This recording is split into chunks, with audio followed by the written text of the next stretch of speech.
aqui também. Então, enfim, estamos iniciando, né, hoje, enfim, para o Facebook, hoje, segunda-feira, dia 4 de novembro de 2019, estamos iniciando nossa participação nos programas de Fortaleza, a Hora da Notícia, e Sobral, na Paraíso FM, de Olho na Cidade. Enfim, o Facebook deu as caras aqui e está ajudando a gente. Pois bem, como é que foi essa história do AI-5? A impressão que dá é assim, olha, o cara foi lá fazer um balão de ensaio, porque se a sociedade aceitar, então o Bolsonaro vai propor o AI-5. A impressão que dá é essa daí. O que não tem o menor sentido. Isso foi uma pergunta, ele respondeu dentro de uma pergunta e fez um contexto. Ele disse assim, se o Brasil voltar a ter aquelas explosões, sequestro de aviões, assassinatos de pessoas, sequestro de embaixador, então o que é que nós vamos fazer? Nós temos que temos que ter uma reação, e pode ser via AI-5.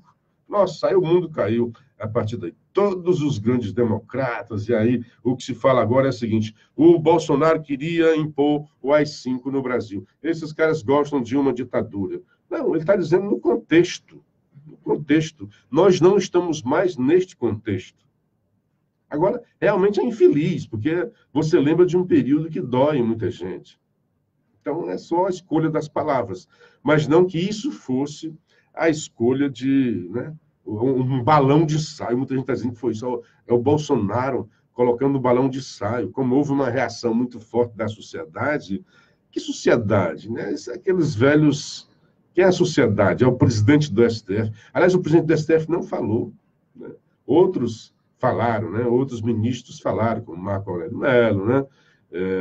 Falando sobre exorbitor, né? O presidente da Câmara, o presidente do Senado, o presidente da OAB, e um bocado de oportunistas que se meteram, entre eles o nosso querido Ciro Gomes. Né? Ameaça de novo AI-5, mais uma briga com o PSL. Essa briga não pode ser colocada nessa semana, porque foi da semana anterior. Uma citação em investigação de assassinato, uma mentira, né? Eu discuti muito sobre isso com pessoas que dizem que a Globo não mentiu. É óbvio que a Globo mentiu. É óbvio que a Globo fez um péssimo jornalismo. E a Globo é conhecida pela sua excelência no jornalismo. A Globo jamais cometeu aquele tipo de crime contra o jornalismo. Pode falar muito da Globo, mas aquele tipo de jornalismo ela não fazia. Não fazia. E por que eu digo isso? É porque não se segura a informação. Por mais que você diz, não, mas tinha ali... E a Folha de São Paulo deu manchete e o Jornal Nacional deu destaque. Uma coisa é você colocar a matéria porque existe aquilo ali. A outra é você colocar como manchete, como fez a Folha de São Paulo, distorcendo um pouco o contexto, e também o Jornal Nacional como um foco fosse no Bolsonaro. Porque se o foco fosse vítima do Bolsonaro, por que eu digo isso? Porque o Globo sabia, o Globo apurou e viu que era mentirosa a versão. Aí tem gente, não, mas a Globo falou em contradição, não existe contradição. Nós temos aqui o caso Jamile, por exemplo. Ali há contradição. Por que contradição? Ele está dizendo uma versão e pode ser outra. O pode ser é o que diz o contraditório. Ó, contradiz porque parece que ele está mentindo. Parece. Ali estava claro, claríssimo, que havia uma mentira. A própria Globo apurou que Bolsonaro estava em Brasília. Não poderia estar lá no seu condomínio no Rio de Janeiro para atender. E o próprio Globo poderia ter ido lá no sistema e perguntado como é que é isso mesmo. Aí se baseou apenas no declaratório. Não houve apuração. Alguém entregou para a Globo uma cópia, né, uma foto dentro do processo. É por isso que o Bolsonaro está dizendo que quem vazou foi o Vettel. Por que ele diz isso? Porque, na verdade, isso não era coisa nova. Na verdade, o Supremo Tribunal Federal já sabia, a Procuradoria-Geral da República já sabia, o Ministério Público já sabia e a polícia já sabia que a versão era mentirosa. Tanto que não foi para frente, já estava para arquivar. Aí a Globo ressuscita esse cadáver putrefato da mentira do porteiro e coloca lá uma condição de destaque para citar. Aí vem aqui o imbecil, o rapaz que me perdoe. Aí vem um jornalista para dizer uma citação na investigação. Olha, uma citação na investigação. E agora estão debandando. Estou trazendo o assunto porque tem novidades. O que foi novidade? O filho do presidente, o Carlos, chegou e disse: está aqui, é mentira, está aqui os áudios. Por que Bolsonaro teve acesso a esse áudio? Aí o próprio Ciro Gomes, que se diz jurista, está dizendo que isso é obstrução de justiça. Jurídico. Se fosse eu, o Ricardo, dizendo essa besteira,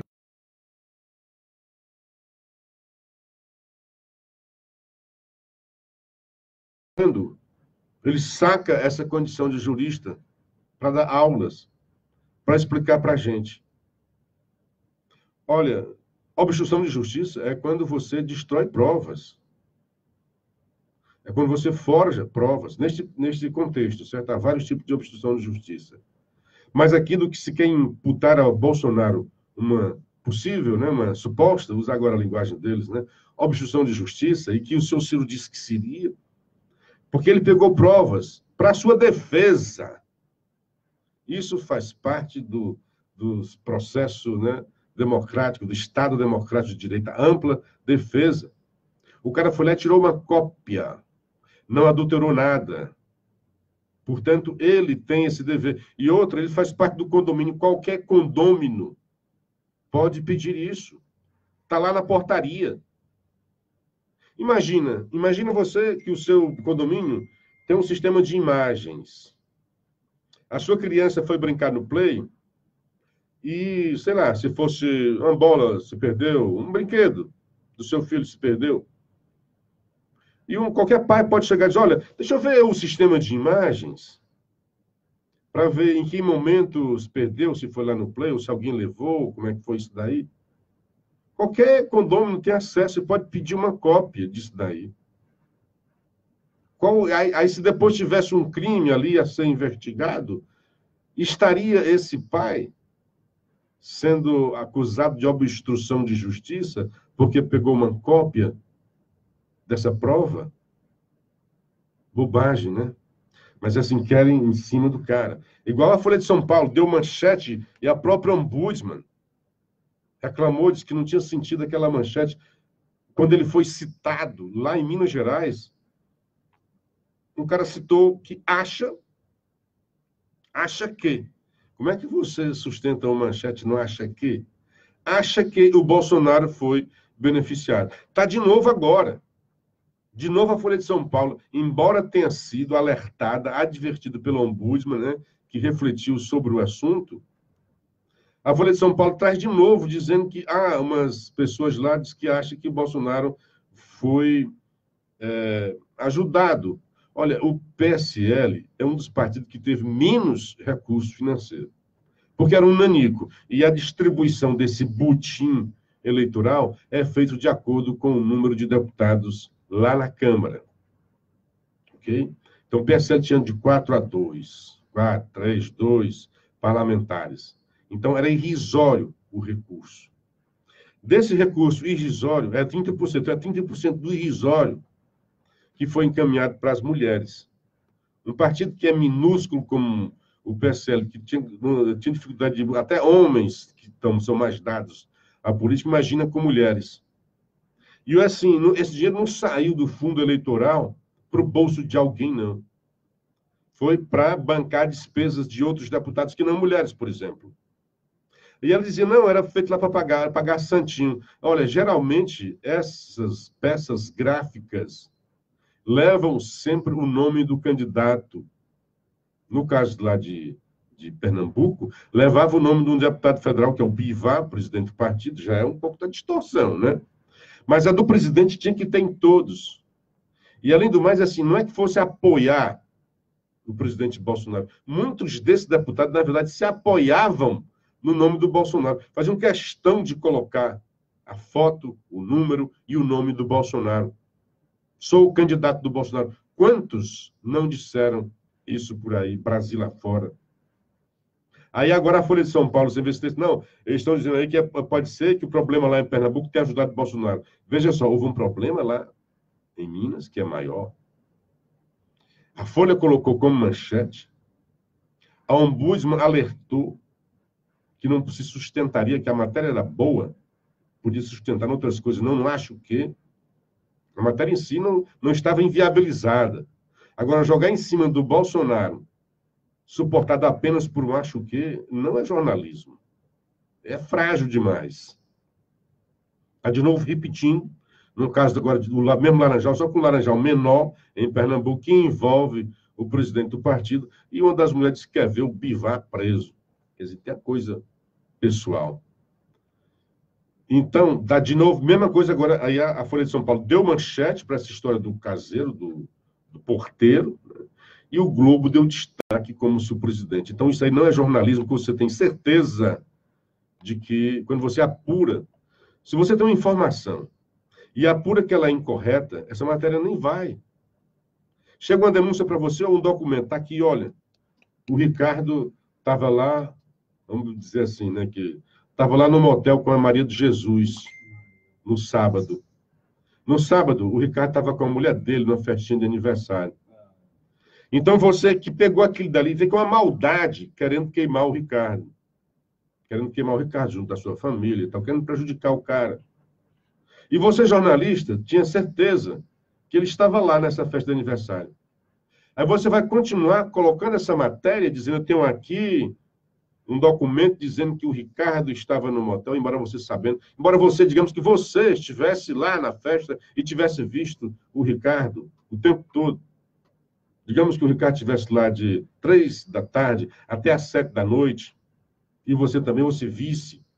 E aí você recebia na redação dizendo que o Ricardo, às 4 horas, de 4 a 4 e meia, estaria no motel, e você sabia que ele estava no outro canto. É óbvio que você não faria essa matéria.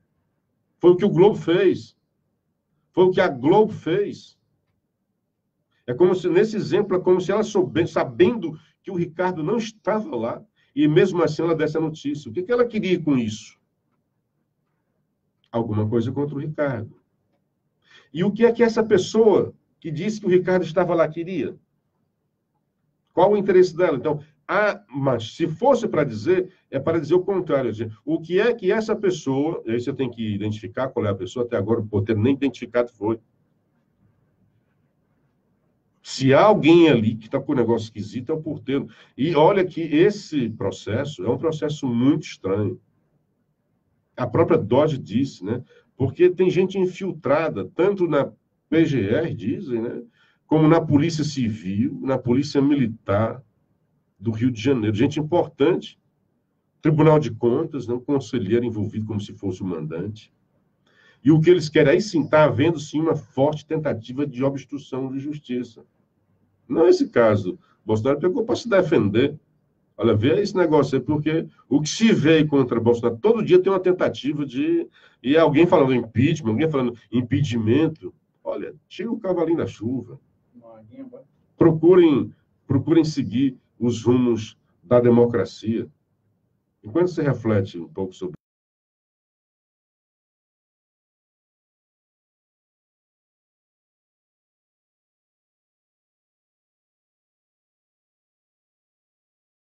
Processo Seletivo Medicina Unida 2020.1. Inscrições abertas. Reconhecida pelo MEC em 2018 como curso de medicina com a melhor nota do Brasil. Ingresse com sua nota do Enem a partir de 2016 em um processo seletivo totalmente online e agora com acesso ao FIES. Inscreva-se em unita.edu.br/vestibulares ou ligue 88-3112-3500. Unita, grande, do tamanho dos seus sonhos. Mega Semanão Maccabi com ofertas imperdíveis. Venha aproveitar. Só na Maccabi você compra. 6 bocas vale por apenas R$ 49,90 mensais. E tem mais, é no cartão ou no carnê. Só na Maccabi você compra. Kit completo. Pois é, 4 de novembro. Por apenas R$ 59,90 à vista. É muito fácil comprar produtos de desejo na Maccabi. Maccabi, muito mais barato.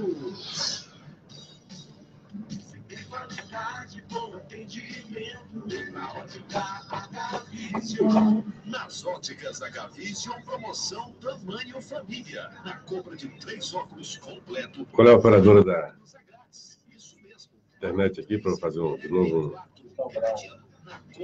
Sobral Net. Lá em casa, eu tenho a briga pior do que essa.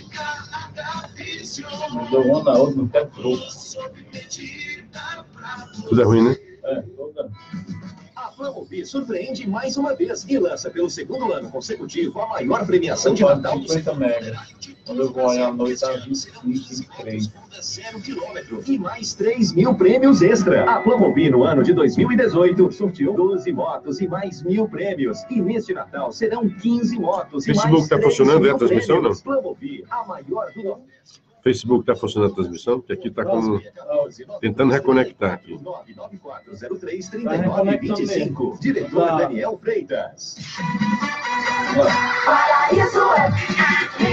Ok, estamos de volta na Paraíso FM de Sobral e a Rádio Assunção Cearense de Fortaleza. Bom dia para o Gilardi Alves Sinésio, a Águida Araújo, Michel Mendonça. Bom dia, meu Luciano Clever. Mais um amigo nosso na escuta, Wilson Ribeiro. Bom dia, Wilson Ribeiro. Obrigado, seja bem-vindo. O Ielano Forlan, Luciano, ótima semana. Paulo Regis, Fernando Ferreira. Aqueles que foram presos durante o AI-5 estão sendo presos agora. Pois é. Djalma Oliveira, bom dia, meu amigo. João Paulo Barbosa, Marícia Avelino, sou de Potiretama, no Ceará. Márcio Manuel dos Santos, bom dia, Luciano. Valídes Avelino e muito mais gente aqui, mas eu citei só aqueles que fizeram um comentário. Pois bem, aí, terminando aqui o que estava dizendo o nosso querido Henrique Araújo, né? Por fim, ele disse, né? Olha as palavras que ele usa, né? Sempre uma tentativa de pesar em cima do presidente. Que jornalismo vagabundo, né? E, por fim, isso, faça isso comigo aqui, viu? Bom dia para o Iranildo Bibiano e também para o Idelberto Gurgel. Cadê? Só para finalizar aqui o Henrique, a homenagem que eu faço a ele, né? Ler os artigos dele. Ele vai dizer... e, por fim, a confissão do presidente de que extraiu... Confissão, né? Olha como a escolha das palavras, né? Por fim, a confissão do presidente de que extraiu os registros de telefonemas, extraiu, né? Entre a portaria e as casas. As duas palavras que confissão, dá a impressão que tem um processo, o cara, enfim, confessou. Declaração, né? Normal. A declaração do presidente de que ele copiou, extraiu da impressão que você tirou e não ficou mais. Ele copiou, está tudo lá, continuou lá, não adulterou nada, extraiu uma coisa, extraiu um dente. Você tira o dente e não tem mais o dente lá. Ok? Ok, Henrique? Ele não extraiu, ele copiou. Pode ser extrair, mas a tentativa aqui a gente conhece. A gente entende de linguagem. A gente entende da escolha das palavras, dos significados, para tentar queimar. Pois bem, não é pouca coisa, ainda vai dizer, se ele junta um bocado de coisa para dizer que não é pouca coisa. Diria que é coisa suficiente para levar a consequências. Quais é cedo para dizer? E rapaz, besta. Veja só, ele diz, não é pouca coisa. É coisa suficiente para levar as consequências. Quais? É cedo para dizer. Poxa, então não diz, então não fala. Ou tu fala que é coisa para levar as consequências, e as consequências são essas e essas, ou não diz. Aqui está parecendo uma crônica social, de fofocas, né? Não é pouca coisa. Diria que é coisa suficiente para levar as consequências. Quais? É cedo para dizer. Olha que besteira que esse rapaz está dizendo. Não é pouca coisa. Olha só. Ameaça ao Supremo, o que ele está dizendo aqui? Mais uma briga com o PSL. Ameaça, as palavras dele. Ataques ao Supremo. Ataques ao Supremo. Ameaça de novo às 5. Olha o que ele está dizendo. Mais uma briga com a PSL e uma citação em investigação de assassinato. E, por fim, a confissão de que extraiu. Não é pouca coisa tudo isso daí. Eu diria que é coisa suficiente para a consequência. Quais? É cedo para dizer. Rapaz, que é isso? O que tinha na cabeça quando foi escrever isso? Que coisa. Um cara do talento do Henrique. Aí desce ao ponto de como quer queimar o Bolsonaro, aí comete esse tipo de atrocidade. Não se dá o trabalho de pensar sobre o que está dizendo. Diz que não é pouca coisa, esse amontoado de besteira que ele juntou. Aí vai acrescentando, né? Numa retórica vagabunda. Diria que é coisa suficiente para consequências.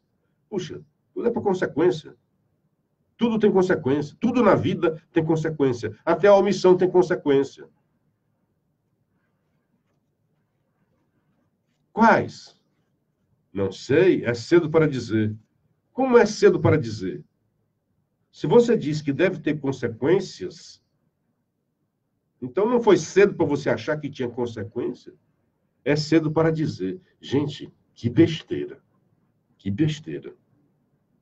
Ele faz outras besteiras, né? Um é vereador, outro é terceiro, Eduardo... Ora, se não são crianças, advertisse. E se os que dizem têm o peso de seus cargos, o que cargas d'água são os bolsonaros? Uma resposta é possível. É um risco à institucionalidade e à democracia. E o que tu fazes? Eu não acho isso. Agora, o que tu fazes é um risco ao bom jornalismo. Um bom jornalista como você, aí se deixa, se alquebra, vai para rasteja, retoricamente, para dizer essas besteiras. Diferentemente dos espalhafatos, espantalhos e das abóboras iluminadas, objetos sem vida destinados a assustar quem dele se aproxime, Jair, Carlos, Flávio e Eduardo são de carne e osso. Mas o que também é cedo para dizer, olha só, juntos formam um quarteto poderoso com influência bastante para muita coisa. Mas o que? Também é cedo para dizer. Talvez não. Mas que diabo é isso, cara? Mas num colegial faz um texto desse. Tem editor não esse jornal? Para chegar o cara e dizer, rapaz, isso aqui é uma besteira, escreva uma coisa melhor. Tenha mais respeito pelos seus leitores. Quer criticar o cara, pelo menos dê tratos à bola para oferecer um produto razoável. E agora tudo é pago no Jornal Povo. Então, pelo menos, melhore a qualidade. Que esse artigo merece a cesta do lixo, de tão vagabundo que é. Bom, nós temos o Guedes dizendo vamos propor uma reforma profunda ao país. Em entrevista à Folha, o ministro da Economia detalha como planeja mudar o Estado com um conjunto amplo de medidas. Bom dia para o Ney Carvalho. O governo Jair Bolsonaro encaminha para o Congresso nesta semana uma série de medidas que, segundo Paulo Guedes, dão início a uma reforma tardia. Faz muito tempo que tinha que ter feito, né? É a transformação do Estado que deve ser moldado para melhor servir a uma ordem democrática, diz o ministro da Economia em entrevista a Alexa Salomão. Henrique, onde é que está o risco contra a democracia, se não na tua cabeça? Porque não foi o teu queridinho que te elegeu. A proposta incluía 4 PECs, a que Guedes chama de Pacto Federativo, com novo regime fiscal e que soma despesas com saúde e educação, a que cria gatilhos para deter gastos, a que revê fundos públicos e a da reforma administrativa. É um monte de coisas que a gente tem que conseguir reformar. Esse governo, pelo menos o primeiro mandato do Jair Bolsonaro, olha eu aqui escolhendo palavras, né? Que eu acho que ele vai ter o segundo, que a economia está reagindo. E se a economia, e se o Brasil voltar a crescer, não tem ninguém. Anota aí, né? Como diz o Plínio. Há ainda projetos tributários e sobre privatizações. Presidente e Congresso são reformistas. Bom diagnóstico. Questionado sobre os atos no Chile, o ministro defende com veemência o modelo neoliberal. Democracia é assim mesmo, barulhenta. Os chilenos vão resolver seus problemas bem antes da Venezuela. Pois é. Há problemas no Chile e na Venezuela. Onde o problema será solucionado com mais rapidez? E quanto mais tempo... O Venezuela está com problema contínuo, há muito tempo. Há muito tempo, não é de agora. O Chile está um mês aí, né?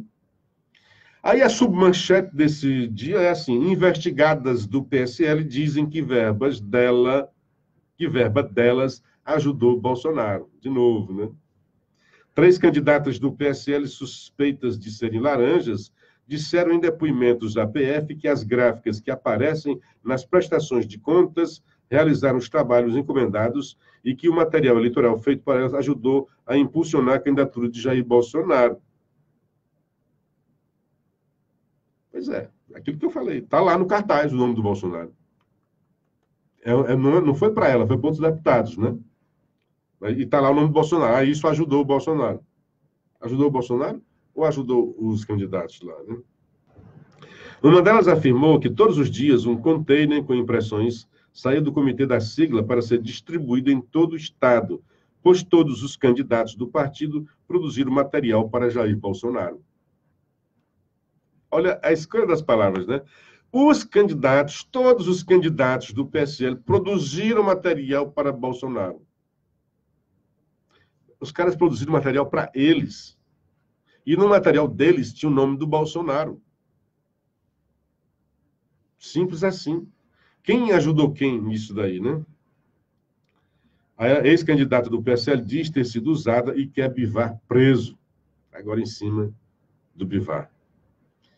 Bom, deixa eu dar aqui um geral aqui nos nossos queridos. O Valzenir Paz, Bolsonaro já deveria ter esquecido o PT, o Lula está preso e vai fazer o quê? Deveria focar mais no trabalho, mas, pelo jeito, essa guerra ideológica idiota vai durar seus 4 anos de mandato. Eu diria que vai durar os 8 anos de mandato. Isso é a estratégia dele. E outra, teria razão você dizer assim, eu concordo com você, puxa, vai governar o país. Mas muitas coisas estão sendo feitas. Acabei de ler para você a quantidade de reformas que está sendo apresentada no Congresso. A grandiosa da Previdência teve aí. Juros, os mais baixos, inflação das mais baixas, risco país lá embaixo, recorde nas bolsas de valores. Então, Valzenir, se não tivesse por trás esse cenário todo, eu concordo contigo. Mas parece que a estratégia do Bolsonaro, ele fica aqui discutindo, chamando a atenção para essas coisas, e as reformas estão fluindo. E a economia está fluindo, a economia, emprego voltando. Fernando Ferreira, os filhos do Bolsonaro, e não é cedo para dizer, vêm bravamente defendendo o governo e o presidente dos ataques de hienas. É isso, Fernando. O Bolsonaro diz isso. Olha, nunca um presidente foi tão atacado quanto o que eu estou vendo agora. É porque atacado pela imprensa, vários foram atacados pela imprensa. Mas esse ataque maciço, massivo, de tudo quanto é canto, nunca vi. Você já viu o PT atacar Lula ou Dilma? Só para ter uma ideia do que eu estou falando. Bom dia para o Silveira Rocha, que mandou aqui um link que não tem como ver.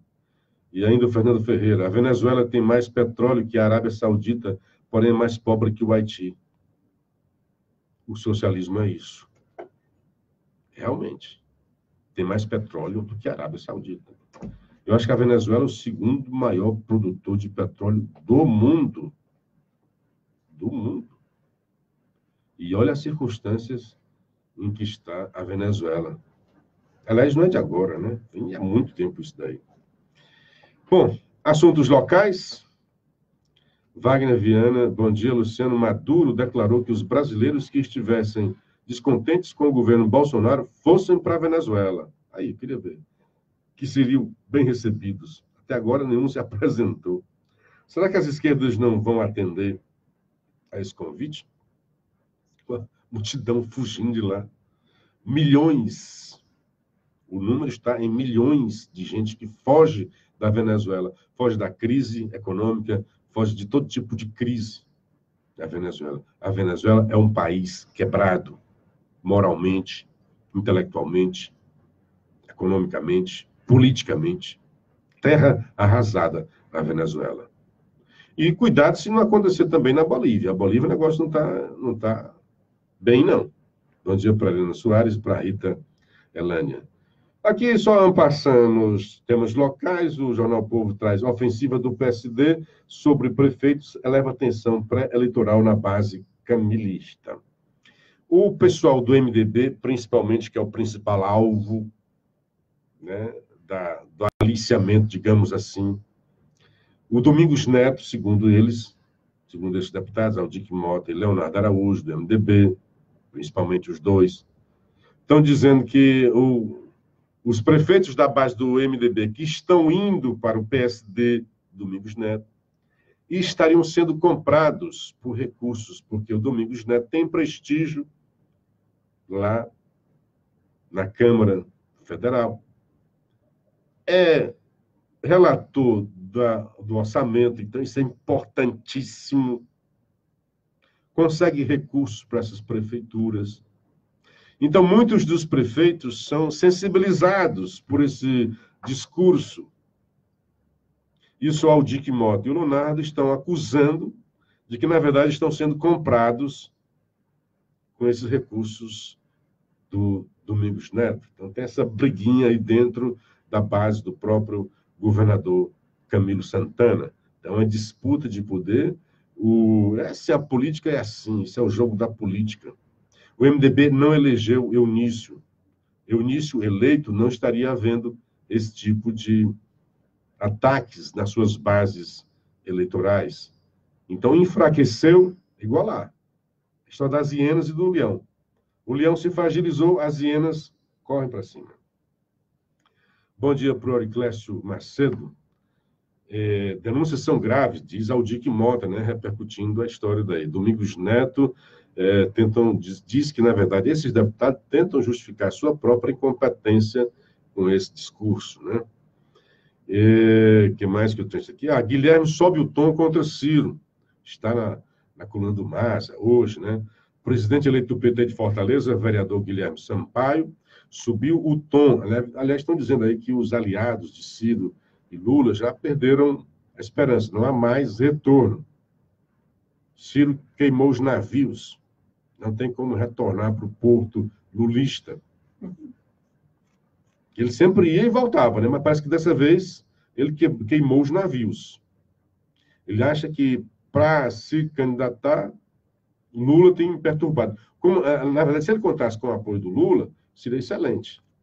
Mas como Lula jamais o apoiou, sempre foi o contrário, ele perdeu as esperanças de contar com esse apoio e agora partiu para o cacete.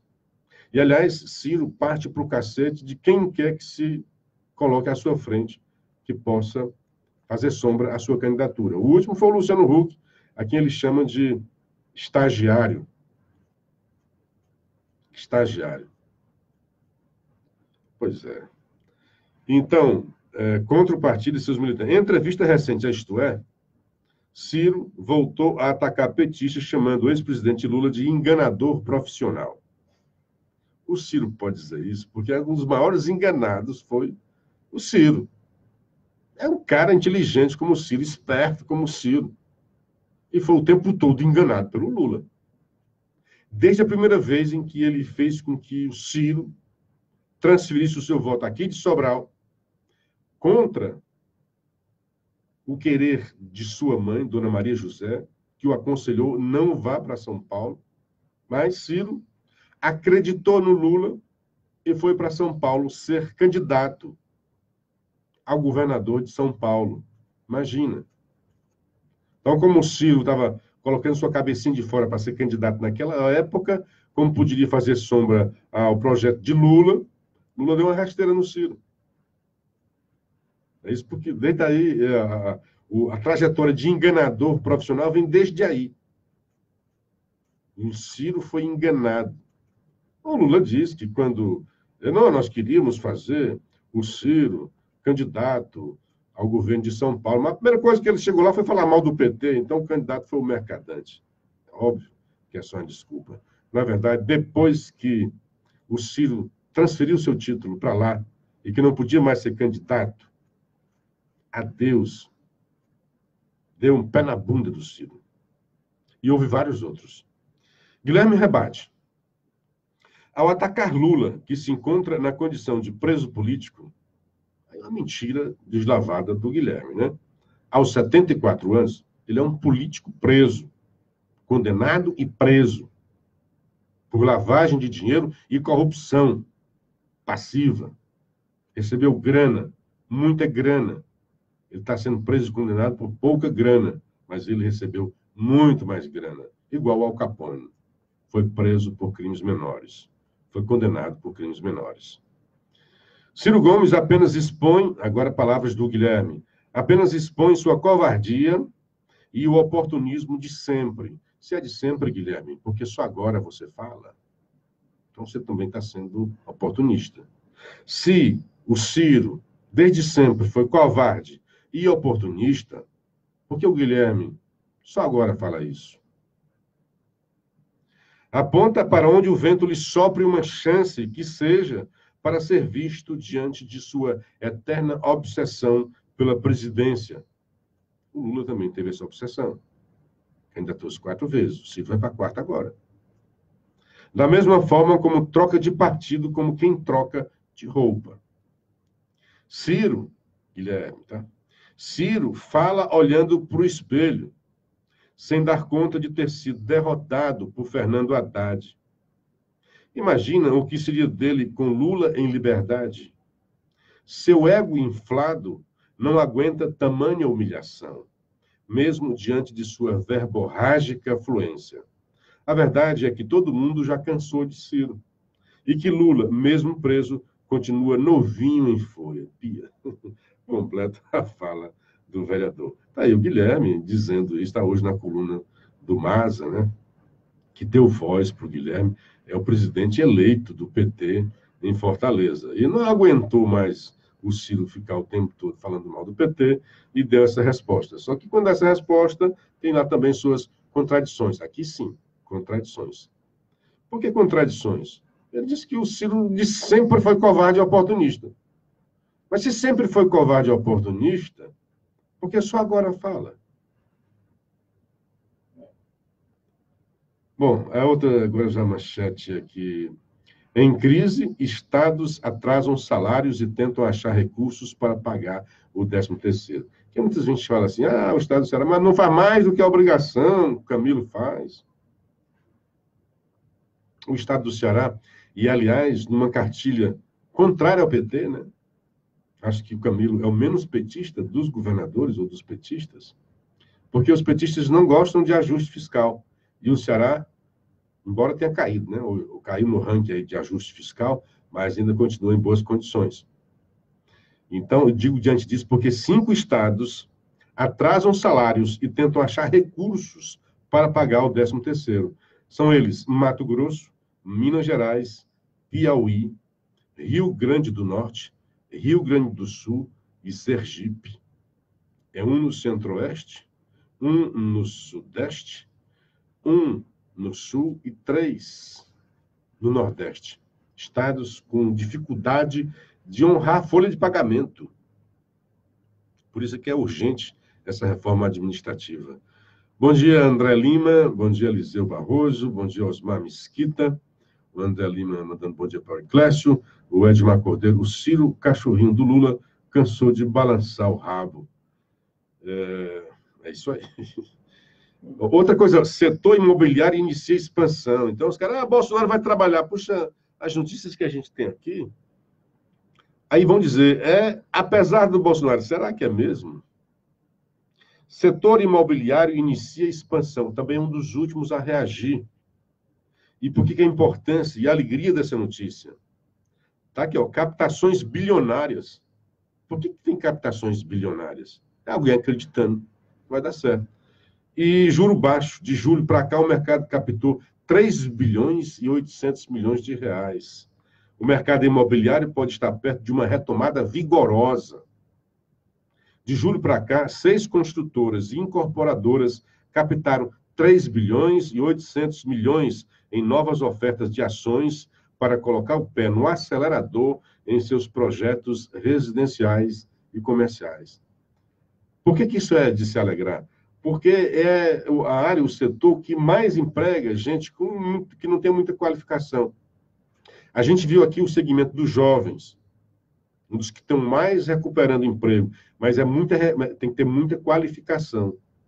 É exigida muita qualificação desses jovens. Então, o pessoal sem qualificação ainda está à margem. Mas aqui, com a retomada do setor imobiliário, esse pessoal volta também para o mercado de trabalho. E aí, graças a Deus, a economia vai reagir para a tristeza de muitos, de muitos.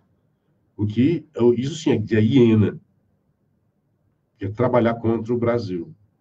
Os caras querem que o Brasil dê errado, dê ruim, né, como chama, para que Bolsonaro não tenha chance. Mas Deus é grande. Aí o tema hoje, o Estadão e a Folha parecem ser a mesma coisa, né? O tema da redação não fala da ditadura. Isso já passou, né, cara? O vazamento do tema da redação foi feito por aplicador. Então, não houve problemas depois de muito tempo, né? Sempre havia problemas no Enem. Dessa vez, pelo menos até agora, foi o vazamento de um aplicador. Rapidamente, o Ministério percebeu, o MEC, né? Porque eram 3, já sabe de onde é. Uma pessoa teve acesso a 3 provas e tirou foto. Então, era alguém que estava aplicando a prova. Porque você tem direito à sua prova. Então, o aplicador distribui todas as provas e 3 pessoas não compareceram, então ele teve acesso ao caderno daquelas pessoas que não compareceram. E aí fotografou e vazou. Só que isso não tem o menor sentido, não tem nenhum problema. Se fosse na questão, por exemplo, questão A, questão 1 é C, questão 2 é B, questão 6 é... Tudo bem. Aqui não é redação. O cara vazou o tema da redação. Poxa. E nenhum gabarito da prova. Se fosse o tema da redação, um dia antes, né, o cara iria para se preparar, mas na hora foi vazado depois que as pessoas já entraram e todos já sabiam do tema. Ó, o tema é esse, sim, aí. Te vira, vai escrever. Não tem resposta A, B ou C. Então, menos mal. Tem um artigo interessante, A Rosa dos Ventos e dos Inventos no STF. Muito bom, do Jorge Pereira. Que é interessante, porque o juiz pode mudar de opinião, tá certo? Sobre um assunto. Mas ele precisa ter coerência. O Gilmar, por exemplo, fez um voto maravilhoso, consistente, defendendo a prisão em segunda instância. E agora ele está se desdizendo. Aí ele, pelo menos, ele argumenta bem, diz que, olha, porque, na verdade, depois que a gente fez isso, na prática se realizou de uma forma que é contrária à Constituição. É possível. O bicho é muito inteligente, né? Usa desses artifícios retóricos. Já a dona Rosa Weber não pode dizer o mesmo. Primeiro, porque não tem a mesma inteligência do Gilmar. Aí o que ela disse, assim, mesmo que não gostemos, é o que está na Constituição, a sua literalidade, quando diz que ninguém será considerado culpado até o trânsito, né, em julgado. Aí ela até, olha, posso até não concordar, mas é o que está na Constituição. Aí o meu querido Jorge Pereira Júnior, então Jorge Pereira Júnior, fez um artigo maravilhoso em que mostra a incoerência da senhora Rosa Weber, que em outros votos, alguns até ainda caminhando, né, em outros votos, porque ela diz assim, porque se a gente não votar de acordo com o que está na Constituição, a gente estaria reescrevendo a Constituição e desrespeitando o legislador original. Aí o Jorge lembrou que, pelo menos em 2 casos, né, afirmou o dever de o STF respeitar a literalidade da Constituição. Rosa Weber dizendo isso. Também lembrou aos colegas que eles não podem, mediante falsa hermenêutica, usurpar o poder constituinte, sendo apenas guardiães da norma fundamental. O texto normativo carrega em si uma intenção significativa que, se não tem o condão de imobilizar o intérprete, fixa as balizas para o seu entendimento. Aí ela vai dizer, aí o cara ele vai explicar agora, né? Ainda criar um novo tipo penal constitucional mediante a hermenêutica que ela hoje critica, né? A Rosa de Maio, assim, não tem nada a ver com a Rosa de Outubro. O que ela fez lá? Ainda há outra Rosa, porque gosta-se ou não, ela dizia, né? Goste eu, pessoalmente ou não, essa é a escolha político-civilizatória estabelecida pelo Constituinte. Não reconhecê-la importa, quando a vida venha, reescrever a Constituição para que ela espelhe o que gostaríamos que dissesse. Mas em 2 ocasiões, a ministra desfez dela mesma. Em maio, ela acompanhou 7 outros colegas e, com eles, reescreveu a Constituição ao gosto deles, ao criminalizar a homofobia como racismo e criar um novo tipo penal constitucional mediante a hermenêutica que ela hoje critica. A Rosa de Maio, assim, não tem nada a ver com a Rosa de Outubro. E ainda a outra Rosa, que está na relatoria da ADPF 422 e pretende liberar o aborto até a 12ª semana da gestação. Não sei qual será o resultado, mas compete ao Supremo, afirmou. Não compete ao Supremo, né? Tem que seguir a Constituição. Então, aqui 2 casos claros, exemplos claros de que a Rosa não se sustenta no seu argumento. Hoje ela sustenta que tem que ser a literalidade da Constituição, para manter livre os condenados em segunda instância. Mas em 2 outras ocasiões, ela votou contra a Constituição para criar uma nova regra, uma nova lei. Uma coisa boa, muita gente falando mal, já vi, né? Uns espertinhos falando mal, sobre o equipamento de reconhecimento facial que a polícia do Ceará começou a usar. Eu sou completamente favorável, sou favorável à tecnologia. Mas 2 pessoas, mulheres, cientistas, políticas, descer o cacete, que esse reconhecimento facial vai ser sempre contra os suspeitos de sempre. É exatamente o contrário. A tecnologia é exatamente dos suspeitos de sempre. E o que ocorreu aqui na prática? Pela primeira vez, um foi preso por reconhecimento facial. O cara já era suspeito, a polícia abordou e ele deu um documento falso. Como é que a polícia vai saber que aquele documento é falso? Jogou no reconhecimento facial e viu que ele era outra pessoa e que ele realmente era um criminoso e que ele tinha prisão em aberto. E aqui aquele carro era roubado. Então, viva a polícia do Ceará usando de tecnologias para combater a criminalidade. E até para evitar, por exemplo, o Assis está no meio da rua, está lá numa atitude suspeita, está em Fortaleza, aqui em Sobral não aconteceria, porque ele é conhecidíssimo, mas está em Fortaleza lá, eu Assis, puxa, eu vim ver aqui o jogo do Guarani e perdi meus documentos. Fui ver agora, vi que meus documentos foram perdidos lá no estádio. O que é que aconteceria nesse caso? Ele seria levado para uma delegacia. Olha o tempo que o Assis iria perder. Puxa, eu estou aqui com a van do pessoal de Sobral. Não, vai para a delegacia. O policial ia perder esse tempo. Nesta hora, o policial pega aqui uma foto põe aqui o celular no aplicativo que ele tem, bota aqui na face do Assis, e o cara, não, o sujeito não tem nada a ver, é fulano de tal, é ele, né? Ele é quem ele diz ser, realmente, identifica, e acabou-se. Vai embora, volta para Sobral, Assis, tchau, desculpa aí, foi mal. Se não tivesse essa tecnologia, ele seria levado para a delegacia, até provar lá que o Assis era o Assis. Então, isso é bom. É bom para quem é de bem, e é ruim para o bandido. E logo é reconhecido. Que a polícia já vê. Meu amiguinho, eu sei quem é você faz parte dos nossos. E o reconhecimento lá, o banco de dados, não é só de bandidos, não. O senhor Ricardo Gomes vai estar lá. E a polícia vai saber se cara é do bem, porque é uma das coisas importantes. Nos Estados Unidos, a polícia lá é muito eficaz, é muito eficiente. Está na rua, um carro para, ele já põe no computador, a forma de abordagem muda. Se ele tem lá um indício que o cara é um bandido, a abordagem é outra. Se é um cidadão, e eu já vi isso, eu já presenciei, não queria dizer isso, não. Lá nos Estados Unidos, o policial chega e foi que houve. Não, o carro foi preso, o policial foi ajudar a abrir o carro que o cara tinha deixado a chave por dentro. Então, é a polícia que é para ajudar o cidadão e para encurralar o bandido. Bom dia para o Márcio, e assim que tem que ser essa cultura aqui no Brasil. Márcio Borges de Castro, bom dia, Luciano Clever, um ótimo início de semana. Brasil acima de tudo e Deus acima de todos. Karina Menezes, se Deus quiser, está dando certo o governo Bolsonaro. Expedito Boto, Luciano, bom dia. Dê um alô para Assis, estou aguardando.